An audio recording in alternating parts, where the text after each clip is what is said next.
அக்கா இந்த வீடியோ பார்க்கும்போது குடும்பங்க குழந்தைங்க இருந்தா இந்த வீடியோவை ஸ்கிப் பண்ண வச்சிருயா. நீலாம் ஒரு பொம்பளையா சாய் அப்படின்னு இந்த பொண்ணு கமெண்ட் பண்ணியிருக்க.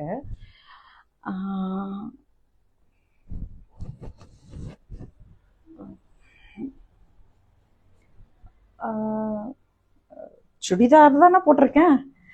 பயாலஜிக்கலி என்னோட பாடி பார்ட்ஸ் எல்லாமே ஒரு கேர்ள் தான். மேபி உங்களுக்கு டவுட்டாக இருந்தால் நீங்களும் பொண்ணுன்னு தான் நினைக்கிறேன். எப்படி இருக்கீங்களோ அதே மாதிரி தான் நானும் இருப்பேன். ஓகே, பள்ளியை வெட்டி சார்னு கதை. அதாவது நான் ஒரு பொண்ணு தான் இது எப்ப காமிச்சு நமக்கு சரி இவ்வளவு விடுமாக்கா நம்ம பயிடுவதுக்கு என்ன செஞ்சு போய் பாப்போமா. காக்கு எதற்கு நன்றி, நான் போய் கையடிக்கிறேன். இப்படி காட்டினா எப்படி ஃபுல்லா அவுத்து காட்டுங்க, அப்போதானே ஒரு முடிவுக்கு வர முடியும். தூக்கி காமிச்சதுக்கு பதிலா தொடர்ந்து காமிச்சிருக்கலாம். நக்கு லூசு பிடிச்ச கம்யூனிட்டி செல்போன் ஓபன் பண்ணாலே உன் வீடியோ தான் வருது. இப்படி கமெண்ட் போட்டாதான் நாங்களும் ஃப்ரீ ஷோ பார்க்க முடியும். கமெண்ட் போட்டவங்களுக்கு நன்றி.